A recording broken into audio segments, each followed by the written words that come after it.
Em minhas meditações recentemente, eu lembrei de uma música que foi muito cantada em nossos cultos, em nossas celebrações e em nossas devocionais diárias. Olha, tem muita gente que diz que essa música tem poderosos testemunhos de que foi cantando essa música que seu coração acalmou, que ele conseguiu, sabe, descobrir verdades espirituais, que Deus falou com a sua vida naquele momento difícil. Essa música o irmão já conhece, que diz assim: Deus cuida de mim. Eu vou ler alguns pedacinhos dessa música e lá na frente talvez eu leia mais um pedacinho dela e eu vou fazer uma reflexão pessoal. Não quer dizer nessa reflexão que eu vou falar sobre o assunto na intenção que o autor trouxe, mas eu vou falar minhas reflexões no atual momento, o que elas suscitaram em mim. E nisso eu posso fazer uma volta do tamanho da face da terra, né? O irmão já sabe como é que sou eu. E às vezes eu vou falar bem, às vezes eu vou criticar, às vezes eu vou criticar e depois vou descriticar e vou fazer várias coisas. Porque, olha, o interessante era o que Deus estava falando com o meu coração. E se a partir desse sentimento eu não consigo falar com o seu coração também. Vamos ler aqui só uns pedacinhos que diz assim: eu preciso aprender um pouco aqui. Eu preciso aprender um pouco ali. Eu preciso aprender mais de Deus, porque é Ele quem cuida de mim. Se uma porta se fecha aqui, outras portas se abrem ali. Eu preciso aprender mais de Deus, porque é Ele quem cuida de mim. Deus cuida de mim. E não ando sozinho, eu não estou sozinho, pois sei, Deus cuida de mim. Olha, eu acredito que o sentido principal dessa música é que a pessoa que está cantando ela diz assim: olha, eu sei, pela minha vivência, né, pelo que eu já experimentei do evangelho, da experiência de conhecer esse Deus, que quanto mais eu estou na presença dele, quanto mais eu conheço, quanto mais eu, sabe, me dedico à minha fé, mais eu me sinto seguro, mais eu me sinto cuidado, mais eu me sinto confiante com a vida. Por isso, eu tenho aquela percepção: quanto mais eu aprender de Deus, tanto mais eu vou aprender sobre o seu cuidado sobre mim e tanto mais isso vai acalmar minhas ansiedades, as minhas angústias, as minhas aflições. Então, se eu quero ter um coração calmo, tranquilo diante das dificuldades da vida, eu tenho que aprender mais de Deus. E muita gente que escuta essa música se torna assim, torna ela um cântico que alivia as pressões da alma, das angústias, das aflições. Poxa, eu estou ansioso, eu estou angustiado, o que eu vou fazer? Vou cantar Deus cuida de mim. No ambiente tradicional e de muitas igrejas, hoje em dia tradicional é a igreja que tem de 20 anos para trás, né? Porque o que é tradicional hoje em dia, diante da tamanha confusão do que significa hoje o mundo evangélico? A Assembleia de Deus, para mim, é tradicional, né? Então todo mundo é tradicional de 20 anos para trás. Vamos colocar assim, 27, 28, talvez 30 anos atrás. O que esse ambiente fala? Esse ambiente está muito feliz com essa música, porque esse ambiente diz algo importantíssimo, que conhecer, aprender, estudar a palavra de Deus é conhecer a Deus, é se tornar um cristão melhor. Quem é um cristão bom? É aquele que conhece muito a Bíblia. Quem é um cristão de valor? Aquele que conhece as doutrinas. Quem é um cristão assim, sabe, genuíno, piedoso? É aquele que sabe usar a espada da palavra de Deus para responder todos os questionamentos sociais. São pessoas que cresceram no conhecimento de Deus. De maneira que um cristão tradicional é capaz de dizer: minha irmã, sabe por que você está ansiosa? A irmã fala assim: por que, pastor? Porque faltou palavra, faltou estudo, faltou você se dedicar, faltou oração. Então, quanto mais você se dedicar na palavra de Deus, tanto mais você vai ter um coração tranquilo, a paz de Deus, vai ser uma pessoa ungida, uma pessoa de bem. Eu vivi nesse ambiente muito tempo, mas eu sou uma pessoa mais crítica e mais cética com afirmações totalitárias. Totalitárias nesse sentido, ó, se você estudar, nada mais você vai ter de problema, sua cabeça vai estar blindada e você vai ser... Porque eu vi muita gente estudiosa, meio dodói da cabeça. Eu vi muita gente que era super cristão, com atitudes e comportamentos que não pareciam ser o espelho da imagem de Cristo. Eu nunca consegui associar de forma muito firme e estudar muito com ser o melhor cristão. Então eu faço algumas críticas em relação a isso, o irmão já sabe. De maneira que, talvez, eu olhando essa ideia de que se eu aprender mais de Deus, eu vou sentir que Ele cuida mais de mim e vou perceber coisas que eu não percebia antes, e isso vai acalmar o meu espírito, vai me dar o sentimento de segurança na presença de Deus. Essa afirmação, ela parece ser muito certa por um lado, mas eu vejo muito crente antigo, muito crente velho, e eu lidei muito com crente de 40 anos para cima, que é ansioso, que é aflito, que é cheio de angústia, e tudo sabe a Bíblia, sabe? Tudo sabe assim, tudo sabe as doutrinas. Saber não transformou esse Deus cuida de mim em uma realidade para essas pessoas. Inclusive o Novo Testamento faz críticas sobre esse relacionamento entre estudar mais e reconhecer e conhecer mais de Deus. Não é? Olha, eu vou trazer aqui alguns versos, talvez 2 versos, para a gente só dar uma fechada no caixão desse argumento, né? Ou então para a gente consolidar a imagem, fazer assim, ficar firme, né? O que eu estou conversando com vocês. Diz assim, João capítulo 5, no verso de 39 e 40, diz assim: vocês estudam cuidadosamente as Escrituras, porque pensam que nelas você tem a vida eterna. E são as Escrituras que testemunham a meu respeito. Contudo, vocês não querem vir a mim para terem vida. Essa realidade é muito forte. O povo de Deus no Novo Testamento, na época de Jesus, poderia ser considerado um povo bem religioso, com figuras que testemunhavam e falavam: olha, eu sou um estudioso da Bíblia, eu sou um mestre, eu esquadrinho toda a palavra de Deus, eu sei toda a lei de Moisés.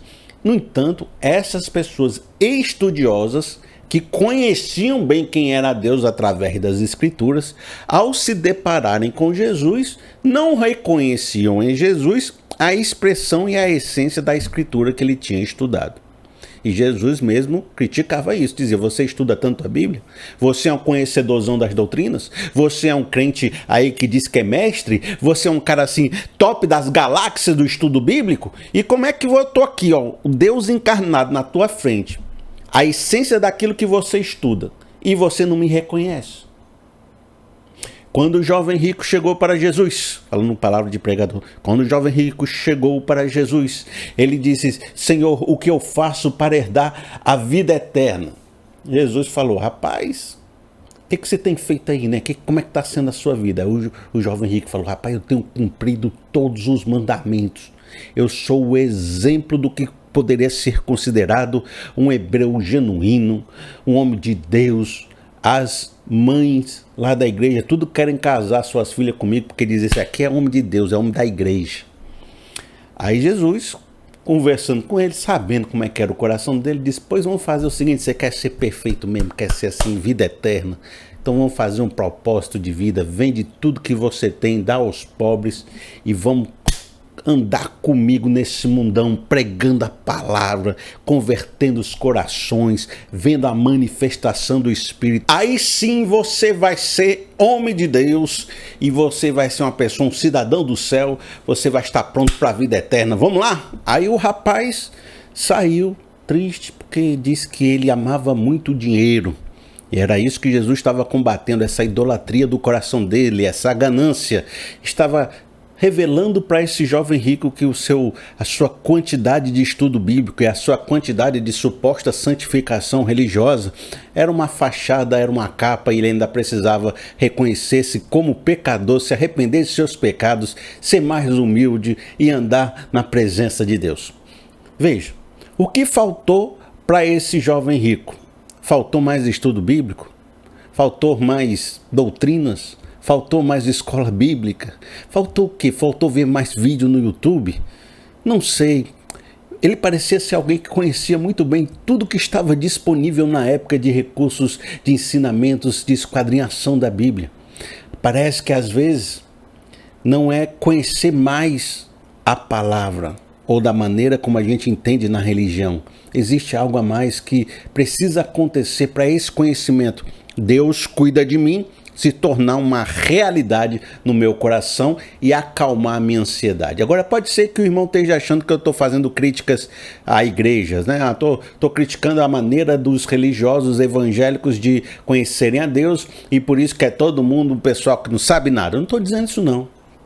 Até porque o Novo Testamento, em Atos 17, Paulo faz a mesma crítica aos não religiosos, aos gregos, aos iluminados, ao pessoal que é contemporâneo, social, cheio das explicações, né? Diz assim: então Paulo levantou-se na reunião do Areópago e disse: atenienses, vejo que em todos os aspectos vocês são muito religiosos, pois, andando pela cidade, observei cuidadosamente seus objetos de culto e encontrei até um altar com esta inscrição: ao Deus desconhecido. Ora, o que vocês adoram, apesar de não conhecerem, eu lhes anuncio. O povo ateniense era muito religioso e não era hebreu, não vinha da descendência lá de Abraão, não conhecia as escrituras e a revelação.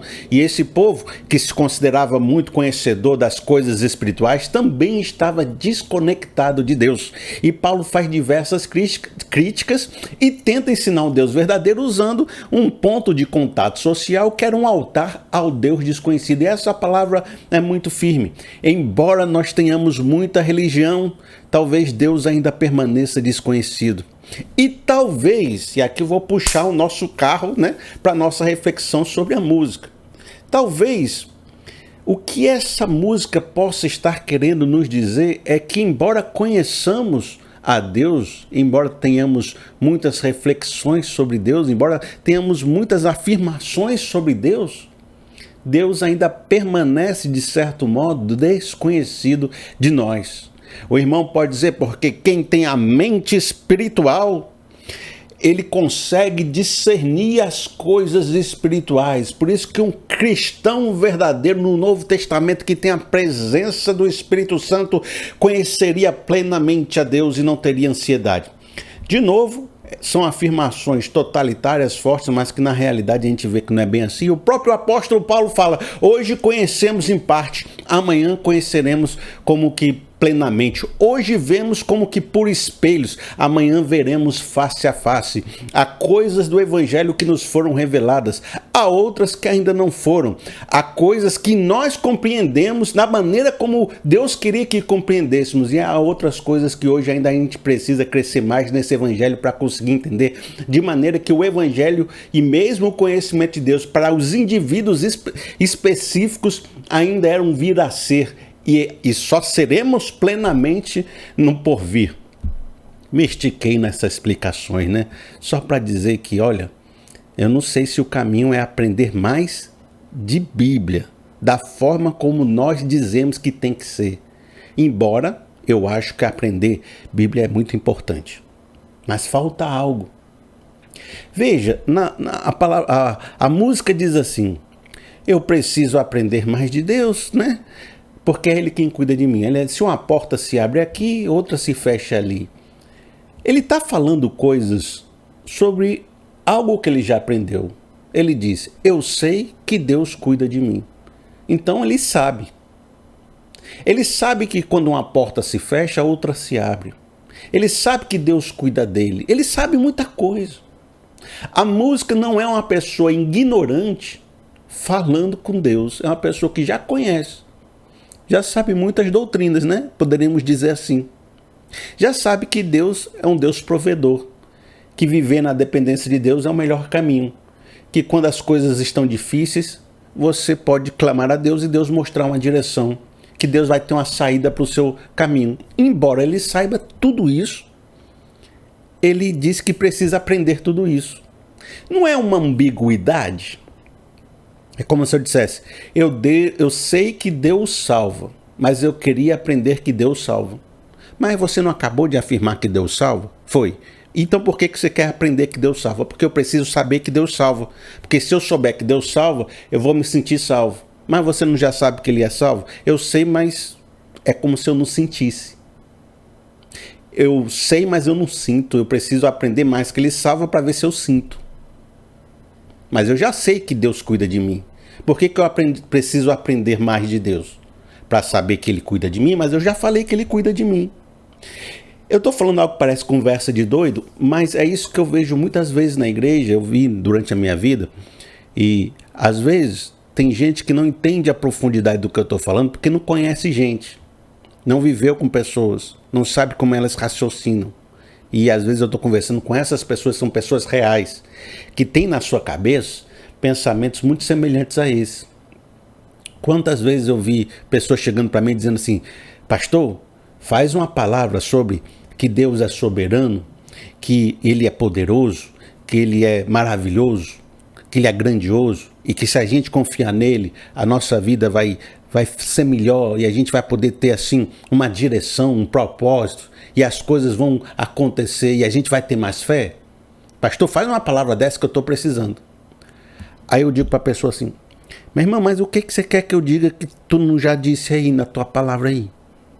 Ah, pastor, mas é que tu falando assim, aí pode ser que, né, tem mais coisa e a gente aprende, aí a gente fica... Mas tu não acabou de falar que Deus é soberano, que Deus é grandioso, que Deus é poderoso, que Deus é maravilhoso e que Ele faz grandes obras na sua vida, que se você andar por ela... pastor, é falar isso, mas tu não falou isso. Falei, mas por que tá faltando? Eu preciso aprender mais de Deus, porque é Ele que cuida de mim. Mas eu sei que Ele cuida de mim, mas eu preciso aprender mais que Ele cuida de mim. Por quê? Porque o conhecimento teórico ou conhecimento que se adquiriu ao longo da vida não se tornou um conhecimento que provoca uma certeza, uma essência que me faz realmente entender que Deus cuida de mim. Existe uma diferença de saber em teoria e de saber com a alma, de saber com os ossos, de não ter mais dúvidas, de saber porque isso se tornou uma verdade da sua existência de tal forma que nenhum questionamento surge mais dessa realidade, porque essa realidade se tornou a realidade presente. O que as pessoas estão querendo atingir esse lugar e acham que estudando mais vão atingir esse lugar, mas estudar mais só vai repetir o que ela já sabe. Estava aqui pensando, refletindo sobre essa música, e pensei sobre a minha vida. E pensei assim: Felipe, eu falando comigo mesmo, né? Você sabe que eu tenho essas retóricas para mim mesmo, com vocês mesmo, né? Felipe, você acredita que Deus cuida de você? Eu respondi: acredito. Felipe, você acredita que quando uma porta se fecha, aqui outra se abre ali? Acredito.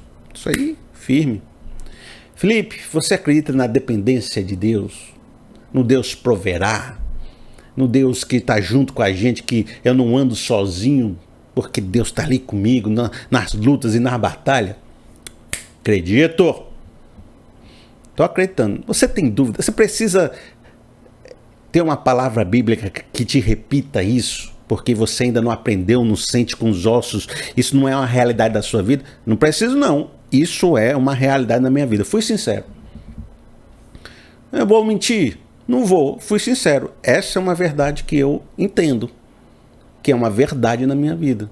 Que toda vez que eu estou passando por aflições, essa verdade se manifesta e diz: não, Deus cuida de mim. Se uma porta se fecha aqui, então isso é uma verdade na minha vida. Então essa primeira parte eu respondi com honestidade. É como se eu dissesse: eu não preciso aprender mais isso não, eu já aprendi. Aí o irmão fica até assim: deixa ver que Deus vai mandar um negócio aí para ver se tu não tem dúvida. Por que Deus faria isso? Se Ele demorou uma vida toda para me ensinar isso. A gente tá bem, rapaz. Aceite que a gente tá bem, que a gente aprendeu. A segunda pergunta que eu me fiz é: mas você aprendeu isso como? Quando você aprendeu isso? A resposta mais óbvia seria dizer: foi na igreja, foi na EBD, você é filho de pastor, você viveu a vida toda na igreja. Então, quando você estava naquele domingo, você estava ali naquela pregação, você estava lendo aquela palavra de Deus e você aprendeu que Deus cuida de você. Eu posso dizer isso, mas isso não é uma verdade na minha vida, não. Quer dizer, o que eu quero dizer é: eu posso dizer que eu aprendi essa doutrina na igreja. Eu posso dizer que eu ouvi palavras bíblicas sobre ela. Eu posso dizer que já li versos bíblicos sobre ela. E eu posso até dizer que o jovem Felipe, o menino Felipe, repetia essas palavras com a sua boca. Mas eu posso dizer que foi ali que eu aprendi isso? Eu não posso. Foi na minha estrada da vida, vivendo vales, montanhas, dificuldades, vitórias, períodos tenebrosos, debaixo de choro, foi vivenciando a perda de oportunidades e a abertura de outras oportunidades, vivenciando dias e dias tribulados, sabe? Atribulados, tribulação. Essa palavra é muito cristã, né? A gente não escuta a palavra tribulação sendo dita em outro lugar. Parece que é só no nosso meio que essa palavra existe. Foi no meio de viver intensas tribulações que eu descobri que Deus cuida de mim, porque foi nessa vivência que essa verdade se manifestou na minha vida. Tem muitas histórias, eu não vou me estender nisso porque eu só quero que você entenda isso. Eu não aprendi no curso bíblico, embora teoricamente se tornou uma verdade na minha cabeça, que eu repito de forma teórica.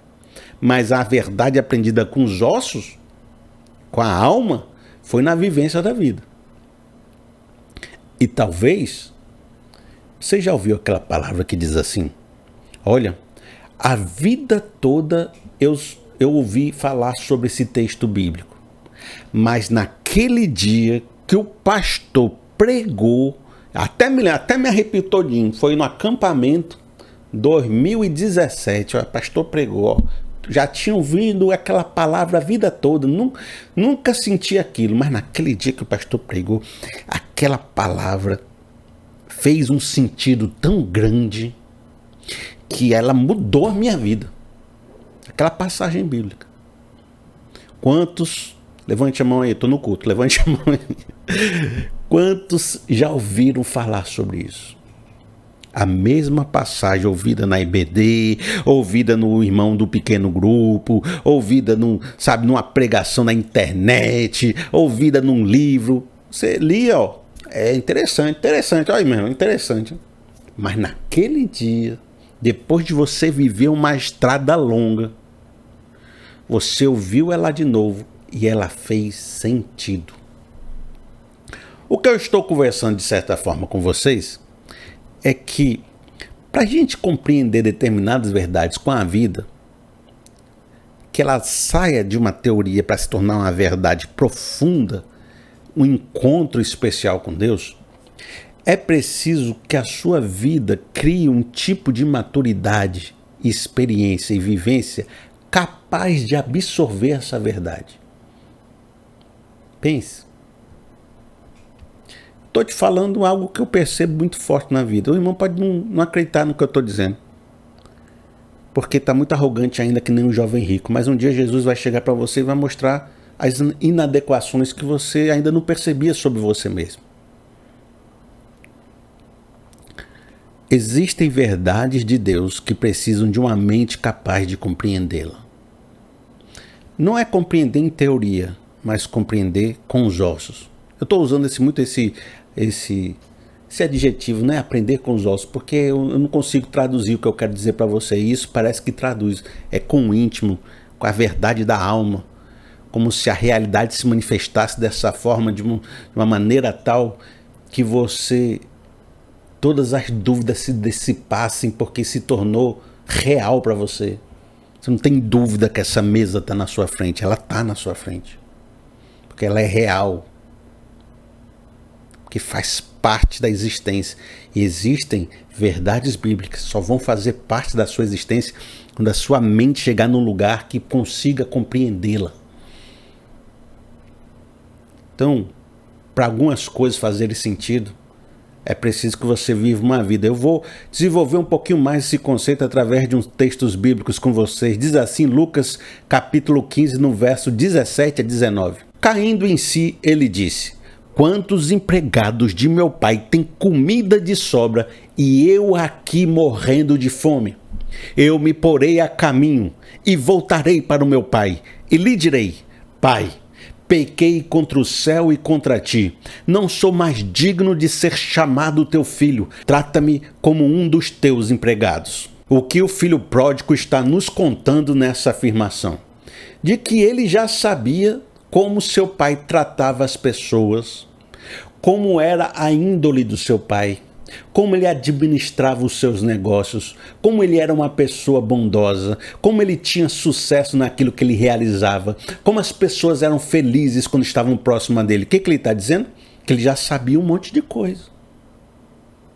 O que ele está dizendo agora? Que a história da vida dele levou ele para um buraco tão grande que naquela época ele não valorizava isso. Ele não entendia isso como uma verdade da existência, como uma verdade dele. Para ele, aquilo eram ideias que não faziam muito sentido, porque ele queria viver uma aventura. Mas agora, depois de viver uma aventura e perceber que quebrou a cara, aquela verdade que ele sabia já na cabeça, em teoria, se tornou uma verdade com a alma. De tal modo, com tanta força que ele diz: eu reconheço tanto valor de ser um empregado na casa do meu pai, que eu não preciso nem mais ser filho. Eu quero chegar e só viver como aquele empregado lá, porque eu sou empregado aqui cuidando de porco e eu estou sofrendo na alma. Se eu for empregado na casa do meu pai, eu vou viver muito melhor. Esse conhecimento da casa do pai já estava aqui, ó, mas não tinha peso, não tinha valor, não tinha a essência da sabedoria, da revelação de Deus. Quando foi que esse menino descobriu o peso, a verdade com os ossos? Depois de viver uma vida, depois de passar um vale, depois de se rebelar, de quebrar a cara, de pecar, de se destruir. Existem verdades que já estão aqui, mas que, como aquela pessoa evangélica diz: Felipe, eu sei que Deus é soberano, mas prega aí que Deus é soberano. Eu sei que Deus cuida de mim, mas eu preciso aprender que Deus cuida de mim. Por quê? Porque eu sei aqui. Mas de repente falta a vida para que isso se torne uma essência do coração. Olha só outro texto bíblico, diz assim, Lucas capítulo 7, no verso 45 a 48. Você não me saudou com um beijo, mas esta mulher, desde que entrei aqui, não parou de beijar os meus pés. Você não ungiu a minha cabeça com óleo, mas ela derramou perfume nos meus pés. Portanto, eu lhe digo, os muitos pecados dela lhe foram perdoados, pelo que ela amou muito. Mas aquele a quem pouco foi perdoado, pouco ama.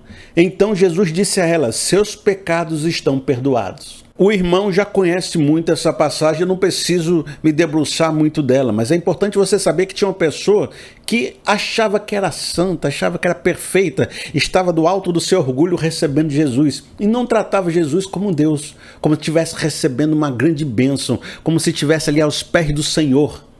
Já outra pessoa que carregava o peso do pecado nas costas, o peso da exclusão social, o peso, sabe, de nunca poder ter se aproximado de Deus com leveza, encontra em Jesus um amor de Deus, encontra em Jesus a graça, encontra em Jesus o perdão, o abraço que lhe faltava na história da vida. Então ela abraça, ela beija, ela derrama perfume, ela faz uma adoração profunda. E Jesus fala: olha, essa pessoa aqui está me amando muito, sabe por quê? Porque compreendeu muito os seus pecados, compreendeu muito o tamanho da salvação que ela recebeu, compreendeu muito o valor da graça. Você que se acha perfeito, que ainda está com o coração aí todo cheio de orgulho, não está me amando muito, não está fazendo a mesma atitude dela, porque você ainda não percebeu o tamanho dos seus pecados. Para a gente entender a profundidade do que é uma graça de Deus, do que é o perdão, do que é a misericórdia, muitas vezes vai ser depois de perceber na vida o tamanho do seu pecado, o tamanho do seu distanciamento, o tamanho do homem caído que habita dentro de você, de ter errado, de ter caído, de ter sido alvo de julgamentos, de ter sido excluído. E um dia você vai perceber que aquilo que você falava como teoria, graça, é algo que você se agarra com todas as forças e diz: Senhor, eu não seria nada sem essa graça. Bom, uma vez eu vi uma amiga que ela tinha uma doença que não tem tratamento, no sentido, não tem cura. Tem tratamento, mas não tem cura. E ela tinha que lidar com aquela doença a vida toda. Era uma doença séria, uma doença que você não pode brincar. Tem que tomar injeção, tem que fazer um bocado de coisa. E um dia ela estava no culto. E louvando a Deus no meio do culto, ela disse que se sentiu curada. Foi uma experiência que eu vi durante a minha vida que me marcou muito, esse testemunho dessa irmã. Ninguém estava ali impondo a mão dela, ninguém estava fazendo o culto da cura, ninguém estava fazendo campanha de não sei de quê. Ela só estava no meio da vida dela cantando louvor e se sentiu curada. Certo dia, então ela foi fazer os exames e quando recebeu o exame estava curada. Quer dizer, não tinha nada no exame que dizia que ela tinha aquela doença que todos os exames anteriores diziam que ela tinha. Uma cura espontânea. Na cabeça da gente, que é cristão, sabemos que foi Deus que curou. Mas para a medicina foi uma cura espontânea. Bom, essa moça, quando ela lê uma passagem de milagre, qual é o sentimento que ela tem? Qual a experiência que ela tem? Qual a profundidade daquelas passagens quando ela lê? Quando ela vê aquela moça que chegou no meio da multidão, tocou em Jesus e de Jesus saiu virtude. E Jesus fala assim, para, alguém me tocou, alguém recebeu um milagre. E os discípulos ficam, mas está todo mundo te tocando, está todo mundo em volta de você. Essa moça diz, rapaz, estava todo mundo no culto, mas Deus me abençoou. Mas Deus me tocou, mas Deus foi com a minha vida.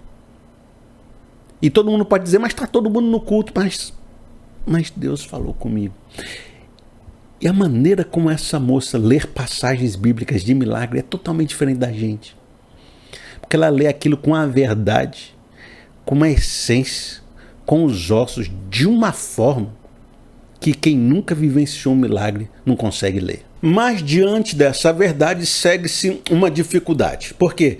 Porque eu conversei com vocês que há pessoas que têm 40, 50 anos de estrada na igreja, muitos anos, ou até começou há pouco tempo, começou a estrada cristã há uns 5 anos atrás, já aprendeu tudo que é vídeo na internet, já viu tudo que é explicação, já viu tudo que é doutrina, mas tem essa mesma perspectiva.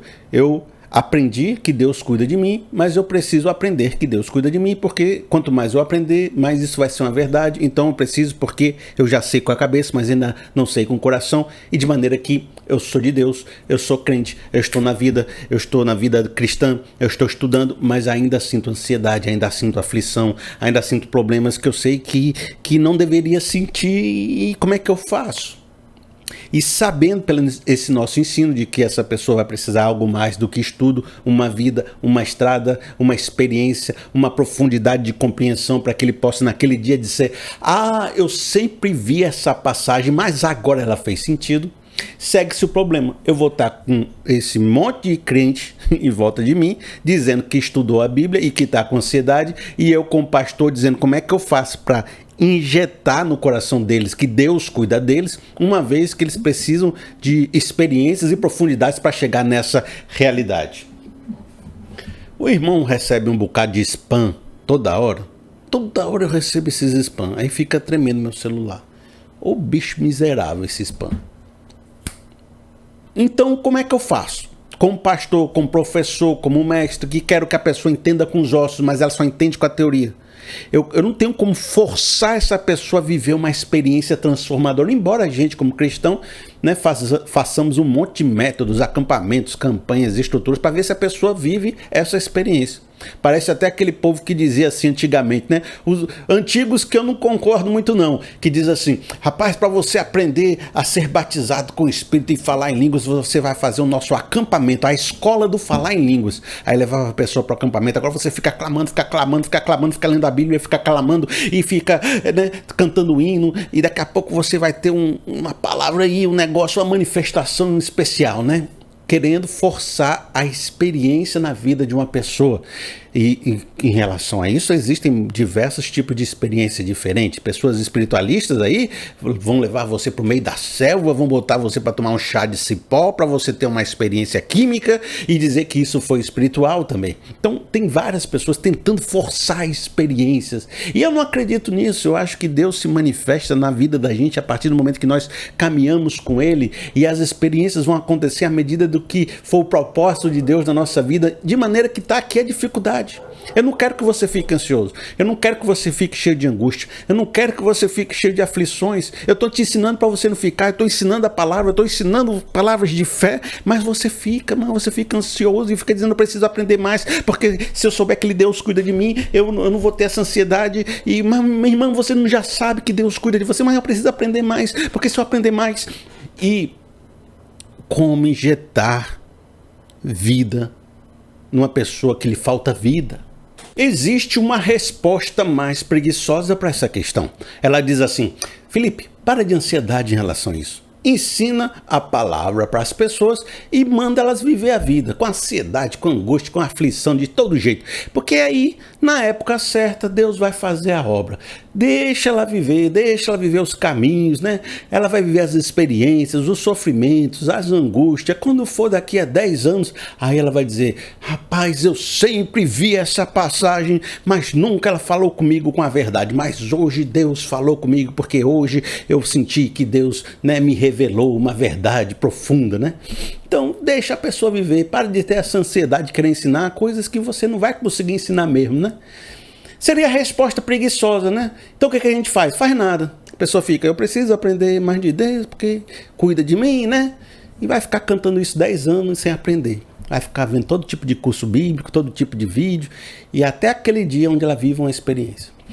Nessa resposta preguiçosa, eu tenho dúvidas também. Eu sou meio cético, porque eu já vi, eu converso com muita gente velha, que já viveu muita coisa na presença de Deus, muito sofrimento, muitas alegrias, vitórias e reviravoltas. E elas parecem que são pessoas que não têm essa profundidade, não.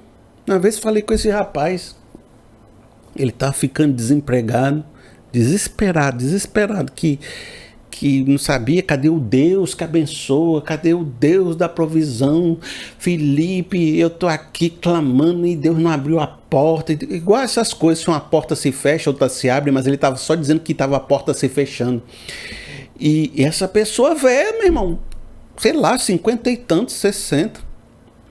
E eu falei, e eu conhecia a história da pessoa. Eu falei assim: rapaz, aquele dia lá que a gente conversou, que tu estava todo lascado, até estava chorando, aí Deus abençoou ali com aquela conta, não foi? A pessoa: foi bênção, né, aquela época, né? Não teve aquele outro dia no teu casamento lá, tava aquela complicação, você conversou comigo, viveu a vida aí, aconteceu algumas coisas, não tá bem o casamento hoje? Né, tá bem, né? Aí eu fui falando umas 300 coisas que Deus fez na vida dele. Aí ele se acalmou. Aí eu fico pensando, a pessoa viveu 300 experiências boas com Deus, transformadoras, profundas. A essa época da vida, era para se tornar um crente maduro, mas ainda está discutindo as mesmas coisas, os mesmos rudimentos da fé. O irmão sabe que eu estou citando Paulo. A essa época era para me dar carne para vocês comerem, mas vocês ainda estão tomando leite, porque não sai do canto da espiritualidade e fica tendo experiência e palavra. Mas continua nos mesmos rudimentos. Eu preciso aprender mais de Deus, porque Ele é que cuida de mim, porque se eu aprender mais de Deus, eu vou parar de ter essa ansiedade, porque Deus... Felipe, me diz aí uma palavra para me ter menos ansiedade. Mas, meu irmão, era para tu estar ensinando os outros. Não era para tu estar recebendo mais palavras, não. Era para tu ser uma bênção na vida dos pessoal que ainda é nécio. Mas você, a essa altura do campeonato, cheio de experiência, não tem profundidade. Por quê? Porque viveu a vida sem dar significado espiritual às coisas que viveu. E é aqui que talvez eu esteja trazendo uma das soluções possíveis, porque nesse vídeo eu não vou trazer todas. Pelo menos nesse ponto, onde você diz a solução mais preguiçosa, vai vivendo, né? A solução seria não só viver, mas enxergar a vida a partir da sua vivência de forma espiritual. E como isso é muito difícil, porque isso também é um treinamento, Você precisa então celebrar os momentos da sua vida como ações espirituais para que elas fiquem marcadas na sua mente e elas possam se tornar um testemunho de fé. E lá na frente, quando você ouvir as palavras espirituais ou necessitar delas, esse testemunho de fé fica vivo e testemunha para você e revela para você. Talvez eu falei muita coisa e você ficou meio perdido. Mas é simples. Você fechou uma conta que vai abençoar a sua família, a sua empresa? Fechei. O que você vai fazer? Uma festa. Vai orar.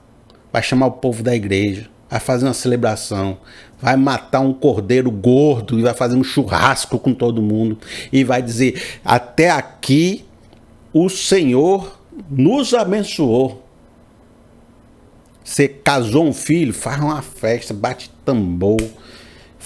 É a bênção de Deus. Deus abençoou minha família, minha casa, minha descendência. Faz uma festa.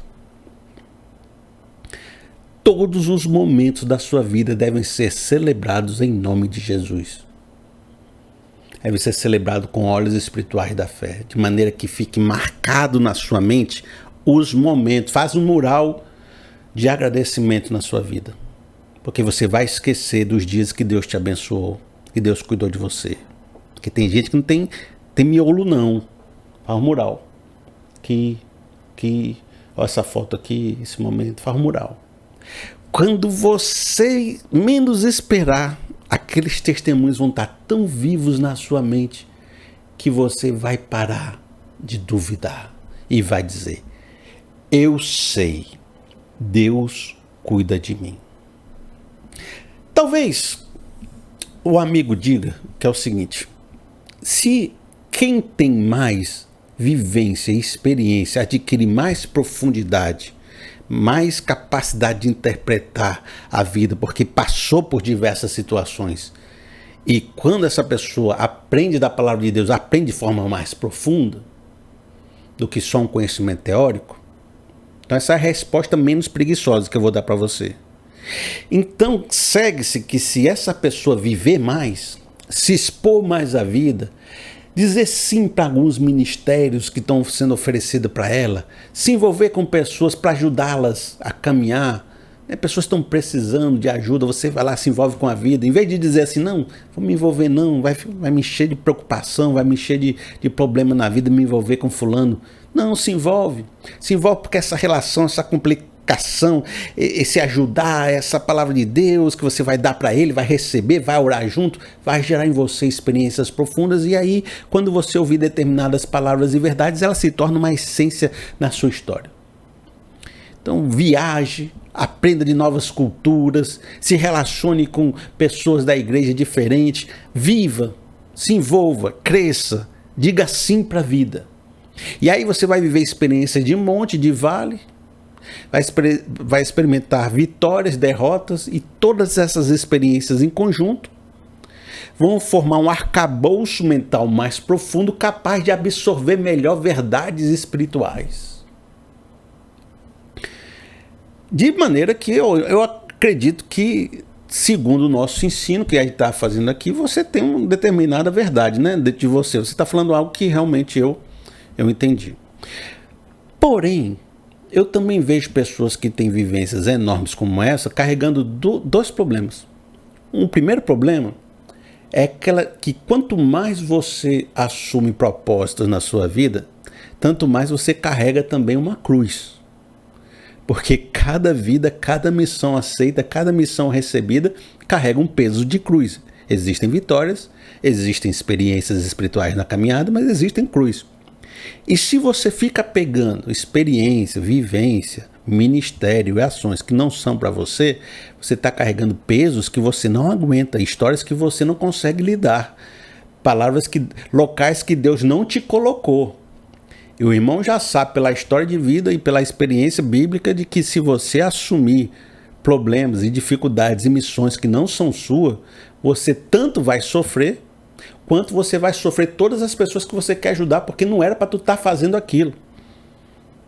O segundo problema dessa sua afirmação é de que se expor às coisas de forma desordenada, você vai gerar experiências, é verdade, mas às vezes são experiências que são genéricas. Por quê? Porque você não se aprofunda em nada, você só fica beliscando coisas em todas as direções, né?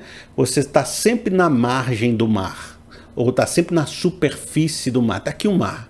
O mar é profundo, o mar tem ali uma profundidade de 2 quilômetros, 3 quilômetros. Lembrei do submarino agora, aquele que explodiu. Então é uma profundidade grande. Mas você está aqui boiando com... eu vou aprender mais experiência, vai para cá. Eu vou aprender mais experiência, vai para cá. Eu vou aprender mais experiência, vai para cá. Mas nunca mergulha.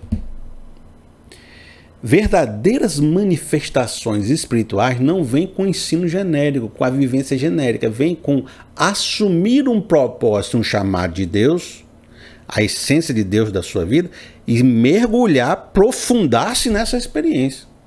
E nisso não é atirar para todo lado, é atirar certo. É atirar naquilo que Deus te fez para ser. Então você vai ver, Paulo recebe diversas manifestações espirituais, compreensões e revelações a partir do momento que ele aceita uma missão. Moisés tem um relacionamento aprofundado com Deus a partir do momento que ele diz sim na sarça. Jesus era um exemplo de aprofundamento. Amós, todos os homens de Deus começam a desenvolver a sua teologia, a sua doutrina, as suas revelações, as suas experiências a partir de um sim, de entender o seu caminho, de entender como Deus se manifesta na sua vida. E por isso talvez que essa música que a gente está trabalhando aqui, Deus Cuida de Mim, tem essa segunda parte que talvez fale muito com esse nosso momento, que diz assim: se na vida não tem direção, experiências diversas, mas sem propósito, sem direção, sem caminho, sem chamado, superfície. É preciso tomar decisão, é preciso escolher algo que você se aprofunde. Eu sei que existe alguém que me ama e ele quer me dar a mão. E aí, nessa experiência de direção, você vai conhecer e aprender sobre o amor de Deus e a direção que vai te guiar pela mão. Se na vida não tem direção, é preciso tomar decisão. Que aí a experiência de Deus, você vai conhecer o amor de Deus e ele vai te dar a mão. E talvez você me pergunte agora, como viver esse caminho aprofundado, esse caminho específico de Deus, se eu não sei que caminho é esse? Eu estou atirando para todo lado, vivendo experiências mil, porque se eu soubesse o caminho específico, eu viveria esse caminho específico. Como saber?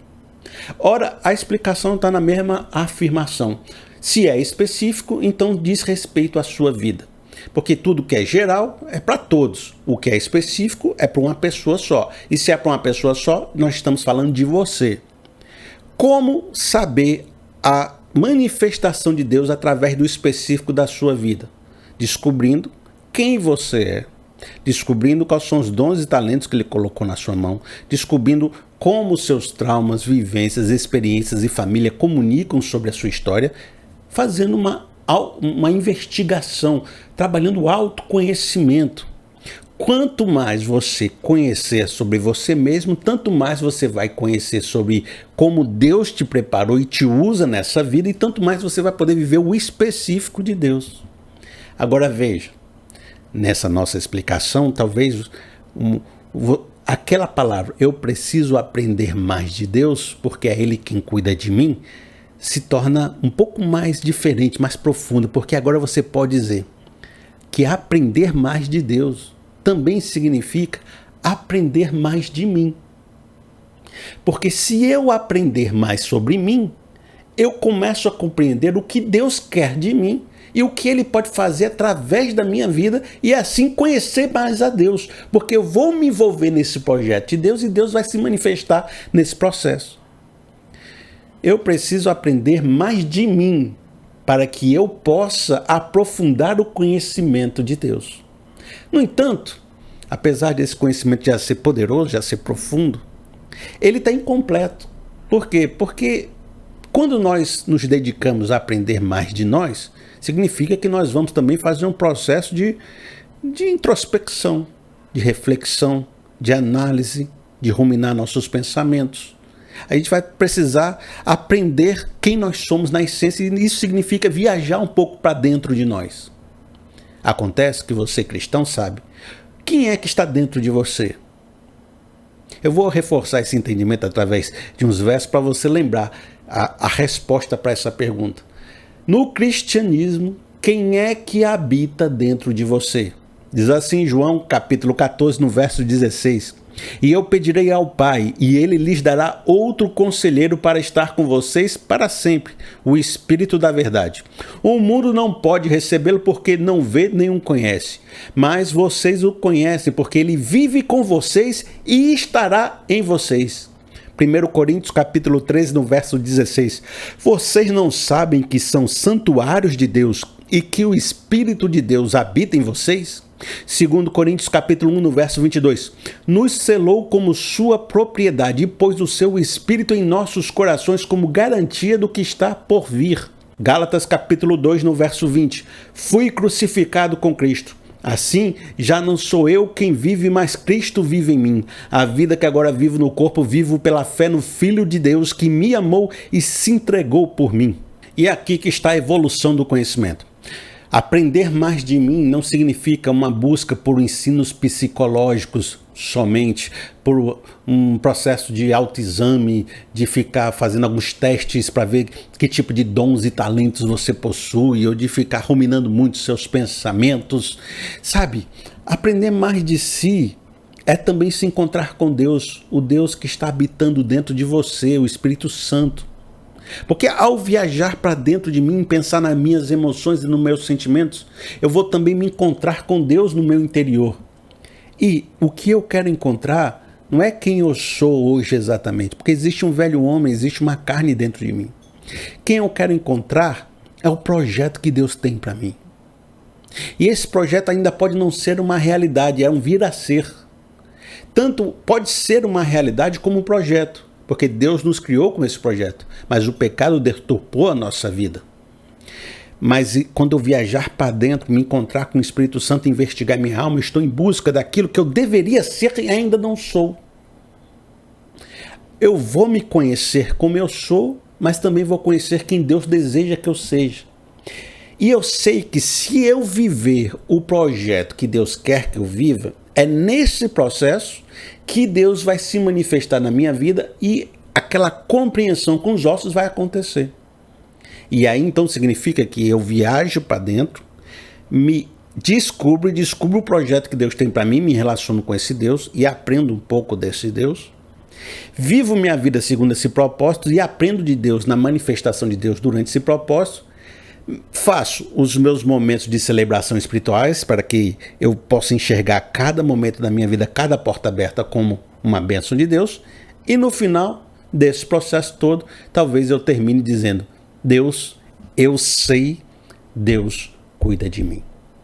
Talvez seja isso que signifique: eu preciso aprender um pouco aqui, eu preciso aprender um pouco ali. Não seria aprender mais versos bíblicos, embora é importante aprender. Mas seria uma vivência com significado e propósito no conhecimento de Deus. Eu vou ficando por aqui. Se o irmão quiser me abençoar, faz através do Pix. Meu Pix é pr.felipeseabra@gmail.com. Tá aqui, ó. Tá aqui escrito, ó. pr.felipeseabra@gmail.com. Hoje, muitos dos meus recursos que eu uso aqui para viver todos os dias vêm da contribuição de vocês. Por isso, olha, eu sou muito grato à participação de cada um, sabe? Nas minhas orações eu digo: Deus, obrigado por um povo tão abençoado, por um povo tão liberal, por um povo assim que tem um coração aberto, porque eles me ajudam mesmo a vencer meu mês, porque eles me abençoam. Então, se de alguma forma eu abençoei você, eu lhe trouxe alguma palavra interessante, importante, alguma reflexão, e se o irmão sentia: pô, eu queria abençoar o irmão Felipe, não se constrange. Usa aqui o Pix e eu tenho agradecido por demais pela participação de todos vocês, tá certo? Combinado? Olha, meu amigo, uma ótima semana para você. Que Deus lhe abençoe profundamente e até o nosso próximo vídeo. Até mais.